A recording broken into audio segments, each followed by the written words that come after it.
Hello বন্ধুরা, তো আবারও চলে এসেছি আজকে একটা নতুন রেসিপি নিয়ে। তো এখানে আছে ইলিশ মাছ। ইলিশ মাছটাকে আমি সুন্দর করে কেটে নিয়েছি ফালি ফালি করে। তো দেখতেই পাচ্ছেন এটা হচ্ছে ইলিশ মাছ, আর ইলিশ মাছের এখন বাজার মূল্য হচ্ছে 1200 টাকা কেজি। তো এখানে আমি নিয়েছি তেজপাতা, জিরে আর শুকনো লঙ্কা। এটাকে কিন্তু আমি মিক্সিতে বাটবো না, এটা আমি শিলপাটার মধ্যে বেটে নেব। আর আরও নিয়েছি কাঁচা লঙ্কা, কালো জিরে আর তেজপাতা। তো এই ইনগ্রিডিয়েন্টসটা দিয়েই হবে আমার আজকে ইলিশ মাছের রেসিপিটা। তো এই দেখুন আমি এখানে বেটে নিয়ে রেডি করে নিয়েছি।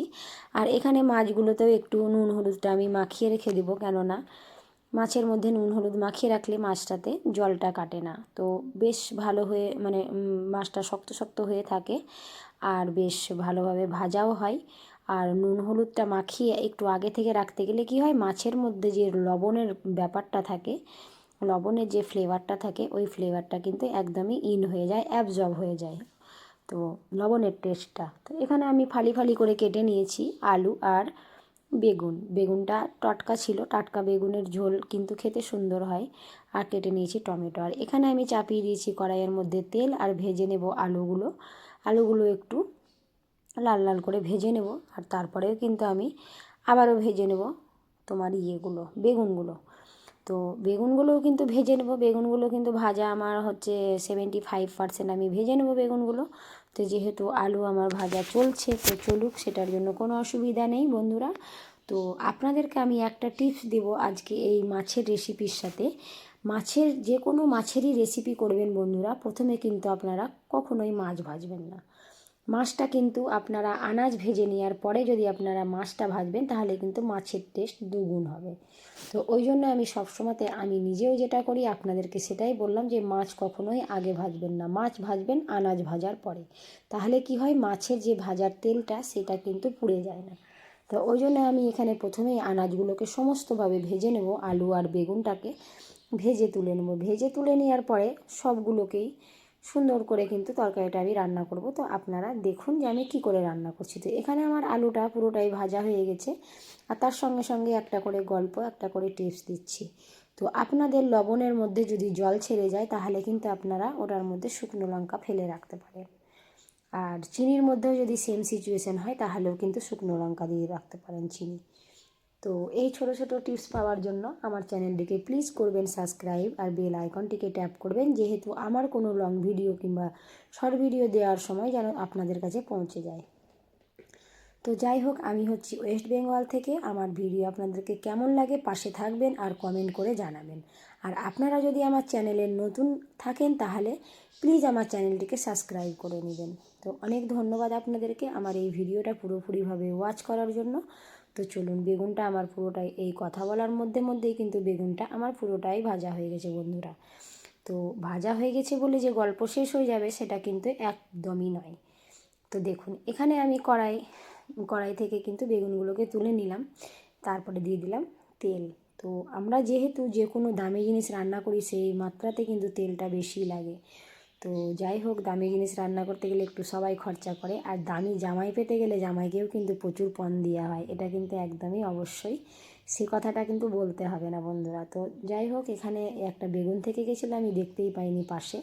তো আমাদের ভিডিও বানানোর উদ্দেশ্যটা হচ্ছে যে আপনারাও এই ধরনের করে কিন্তু বাড়িতে অবশ্যই খাবেন। তো আমি এখানে দিয়ে দিলাম কাঁচা লঙ্কাটা কিন্তু আমি এখানে ভুল করে দিয়ে দিয়েছিলাম, দিয়ে আবার এখানে তুলে নিলাম। দিয়ে কাঁচা লঙ্কাটা দেওয়ার পরে আমি দিয়ে দিলাম সমস্তগুলো মশলা, আর কালো জিরে, কাঁচা লঙ্কা, তেজপাতা, এইগুলো তেলের মধ্যে দিয়ে দিয়েছিলাম। আর তারপরে দিয়ে দিলাম কিন্তু সমস্ত মশলা বলতে তো আপনাদেরকে আমি প্রথমে দেখিয়েছিলাম বন্ধুরা, যে এখানে মশলা লেগেছে জিরে, শুকনো লঙ্কা বাটা, আর লেগেছিলো তেজপাতা বাটা। আর ইলিশ মাছের ঝোলের ক্ষেত্রে তেজপাতা বাটাটা কিন্তু বন্ধুরা মাস্ট। তেজপাতা বাটা যদি ইলিশের ঝোলে দেন, তাহলে কিন্তু ইলিশের ঝোলের স্বাদ কিন্তু দ্বিগুণ হবে। তো যাই হোক, আমার এখানে মশলাটা কষানো হয়ে গেছে। মশলাটা কষানো হয়ে যাওয়ার পরে কিন্তু আমি সুন্দর করে এখানে কিন্তু নেড়ে নিচ্ছি। তো আমরা যতই ননস্টিকের কড়াইয়ে রান্না করি না কেন বন্ধুরা, ননস্টিকের কড়াইয়ে যে প্লাস্টিকের যে খুন্তি কিংবা আমরা স্প্যাচুলাটা ইউজ করি, সেটা কিন্তু মোটেও ননস্টিকের কড়াইয়ের মধ্যে রান্নার জন্য কিন্তু পারফেক্ট নয়। তো ওই জন্যে আমাকে এই ঝান্নাটা ইউজ করতে হয়েছে। দেখুন তরকারি তো ধরুন লেগেই যাবে নিচে একটু, কষার সময় ভাজার সময়তে কিন্তু এই জিনিসগুলো যদি আমি না ছাড়াই তাহলে কিন্তু এটা ব্ল্যাক ব্ল্যাক কালারের হয়ে যাবে আর আমার কিন্তু তরকারির কালারটা ঠিক সুন্দর আসবে না। তো ওই জন্য আমি নিয়ে নিলাম ঝারনা, কেননা একটু শক্তপোক্ত জিনিস যদি না হয় বন্ধুরা, আপনি যদি নিজের লাইফে যদি একটু শক্ত হয়ে না দাঁড়ান বন্ধুরা, তো আপনাকে কিন্তু সবাই ঠেলে ফেলার চেষ্টা করবে। তো সেই মতোই হচ্ছে এই রান্নাটাও, আপনার খুন্তি যদি শক্ত না থাকে কড়াইয়ের মধ্যে কিন্তু ভালোভাবে ঘুরবে না। তো আমার এখানে তরকারির মশলা দিয়ে কষানো হয়ে গেছে, কষানো হয়ে যাওয়ার পরে কিন্তু আমি অল্প অল্প করে কিন্তু এখানে জল দিয়ে দিচ্ছি, যেহেতু আলতো হাতে করতে হবে, যেহেতু বেগুনটা প্রচুর নরম হয়ে গিয়েছিলো আর বেগুনটা আস্তে আস্তে করে আমি কিন্তু নড়িয়ে দিয়ে এখানে কিন্তু জলটা দিয়ে দিলাম। আর তার পাশে কিন্তু আমি চাপাবো আবার আর একটা কড়াই, যেহেতু আমি মাছ আপনারা জানেন, আপনাদেরকে আমি আগেই বলেছি। আর এখানে দিয়ে দিয়েছি ফালি করে টমেটোটা আমি মশলা কষানোর পরেই দিয়েছিলাম, কেননা মশলাতে জিরে আর জিরে আর তেজপাতা আর শুকনো লঙ্কা বাটা ছিল বলে বন্ধুরা বেশিক্ষণ কিন্তু মশলা কষাতে হয়নি, কেননা পেঁয়াজ রসুন আদা যখন থাকে মশলাতে তখন কিন্তু কষাতে অনেকটাই টাইম লাগে। আর আমরা ইলিশ মাছে কিন্তু কোনোদিন পেঁয়াজ রসুন আদা ইউজ করি না, যেহেতু আমরা হচ্ছি বাঙাল। তো চলুন বন্ধুরা, আমি এখানে চাপিয়ে দিয়েছি কড়াই, আর নুন হলুদ মাখানো যে মাছটা রেখেছিলাম সেইগুলো কিন্তু এখানে ভেজে নেব। আর মাছের মধ্যে আমি সেই ধরনেরই তেল দিয়েছি যে আমার যেটুকু তেল পুরোটাই লেগে যাবে, আমি মাছের ঝোলের মধ্যে কিন্তু ওপর থেকে এই তেল সমেত মাছগুলোই কিন্তু দিয়ে দেবো। তো চলুন এক এক করে কিন্তু আমি ইলিশ মাছ তো নরম হয় বন্ধুরা, আপনারা সবাই জানেন, আর ইলিশ মাছ কিন্তু ওয়েটও অনেক হালকা হয়। তো ব্যাপারটা হচ্ছে যে আমি ইলিশ মাছগুলোকে আলতো করে ভেজে নিব, এপাট ওপাট করে, খুব একটা বেশি কড়া করে ভাজবো না, কেননা ইলিশ মাছ কড়া করে ভাজলে ইলিশ মাছের স্বাদ সেরকম হয় না ঝোলে। তো ঝোলের মাছ অল্প একটু উল্টে পাল্টে শুধু ভাজবো। আমি কোনো সময়তে কিন্তু ঝোলটা কাঁচা মাছেও করি, খুব সুস্বাদু হয়। তো যাই হোক, আপনারা জানি না কে কীরকমভাবে করেন, কিন্তু আমরা বাঙাল, আমাদের রান্নাটা একটু কিন্তু আপনাদের থেকে আলাদাই হতে পারে। তো আশা করি আমার এই রেসিপিটা আপনাদেরকে খুব ভালো লাগবে, আর আপনারা কিন্তু অনেক ভালোবেসে আমার এই রেসিপিটা দেখবেন আর পাশে থাকবেন, আর বেল আইকনটিকে কিন্তু ট্যাপ করবেন। আর প্লিজ আমার চ্যানেলটিকে যদি নতুন আছেন তাহলে কিন্তু সাবস্ক্রাইব করে দেবেন, পাশে থাকবেন। অনেক অনেক ধন্যবাদ, থ্যাংক ইউ, অনেক ভালোবাসা। আর আপনাদের মতো ভালোবাসার মানুষকে পেয়ে কিন্তু আমি কখনোই ভুলে যেতে পারবো না। তো যাই হোক, এখানে আমার মাছটা ভাজা হয়ে গেছে বন্ধুরা। তো আমি এখানে 5 থেকে 6 পিস মাছেরই ঝোল করব, বেশি করব না, কেননা যেহেতু আমার বাড়িতে যেরকম মেম্বার সেরকমই রান্না করছি।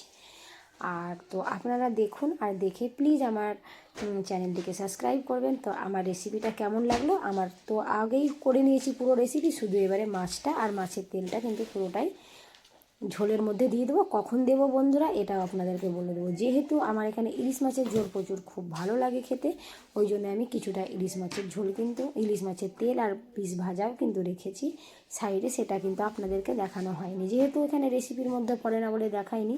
তো এখানে কিন্তু আমার মাছের আলুগুলো কিন্তু পুরোটাই সিদ্ধ হয়ে গেছে।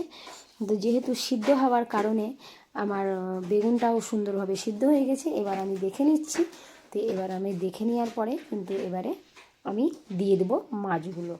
তো মাছগুলো দিয়ে দেওয়ার পরে আলতো হাতে করে একটু নেড়ে নেবো। দেখুন বন্ধুরা, ওপর থেকেই কিন্তু দেখে মনে হচ্ছে যে মাছটা আমাদের কতটাই সুস্বাদু হবে রান্না। আর ঝোলের কালার আগে হচ্ছে আমাদের দাদু, আমার ঠাকুমা বলতো, প্রথমে দর্শনধারী তারপরে গুণ বিচারী। প্রথমে যদি কোনো জিনিসই যদি দেখতে সুন্দর হয়, প্রত্যেকেই কিন্তু তার জন্য আকর্ষণীয় হয়ে পড়ে। তো ওই জন্যে আগে আমাদের তরকারি হোক কিংবা যে কোনো কিছুই হোক, দেখতে যদি সুন্দর হয় তাহলে খেতে অবশ্যই টেস্ট হতে পারে। কিন্তু এখন মেয়েদের ক্ষেত্রে আর জামাইদের ক্ষেত্রে এই জিনিসটা কিন্তু একদমই উল্টো। তো যাই হোক, তরকারির সঙ্গে তো আর মানুষের তুলনা করা যায় না বন্ধুরা। তরকারি আপনি যেরকমভাবে রান্না করবেন সেরকম টেস্ট হবে, কিন্তু জামাই আর বউ এই দুটোর কিন্তু জানি না কীরকম কী ব্যাপার, আমি নিজেও বুঝতে পারছি না। কিন্তু আমি একটা ভালো বাড়ির বউ, আর আমার শাশুড়িও প্রচুর ভালো। তো যাই হোক, আমাদেরকেও ভালো হতে হবে, তবেই কিন্তু তারা ভালো হবে। তাদেরকে আমরা যদি মায়ের মতো করে রাখি, সে যথেষ্ট আমাদেরকে। তো আমি আজকে এই পার্সোনাল দিনটার কথা আপনাদের সাথে শেয়ার করলাম, স্পেশাল দিনের কথা। আজকে ছিল আমাদের বিবাহ বার্ষিকী। তো আমার এগুলো সব পছন্দের খাবার। আমি কিন্তু আলু সিদ্ধ ভালোবাসি, আমার শাশুমা আমার জন্য এই জিনিসগুলো ভাজাভুজিগুলো প্রত্যেকটাই করেছে। ইলিশ মাছের ঝোলটা আর সর্ষেটা কিন্তু আমি করেছি। আর যেহেতু আমি চমচম মিষ্টি খেতে ভালোবাসি, আর আপনারা সবাই জানেন যে আমি ডায়েট করি, আর এখানে কিন্তু ছিল ইলিশ মাছের মাথা ভাজা, পায়েস ছিল, ডাল ছিল, ইলিশের সর্ষে ছিল, চাটনি ছিল, আর ইলিশের ঝোলও ছিল, আর প্লাস ছিল 5 রকমের ভাজা। 5 রকমের ভাজার মধ্যে ছিল শাক ভাজা, বেগুন ভাজা, শিম ভাজা, আলু ভাজা, দেখতেই পাচ্ছেন। আর চাটনি ছিল, আর পায়েস মিষ্টি তো এটা তো কম্পালসারি। তো এই ধরনের রান্না হয়েছিল। তো যাই হোক, আপনাদেরকে কেমন লেগেছে আমার এই স্পেশাল দিনটাকে এই ধরনের করে, আমি কিছুটা রান্না করেছিলাম, আমার শাশুমা কিছুটা রান্না করেছিল, এই ধরনের করে স্পেশাল করে তুলেছিলাম। তো কেমন লাগলো আমার এই ভিডিওটা প্লিজ বলবেন, আর পাশে থাকবেন। তো এরকম নিত্য নতুন ভিডিও পাওয়ার জন্য প্লিজ আমার পাশে থাকবেন, বেল আইকনটিকে ট্যাপ করবেন আর করে নেবেন সাবস্ক্রাইব। তো আবার দেখা হচ্ছে নতুন ভিডিওতে। তো ততক্ষণ আমি আপনাদেরকে কি বলবো, এই ভাতগুলো দেখাচ্ছি। তো তো খুব ভালো থাকবেন আপনারা। Tata, bye bye.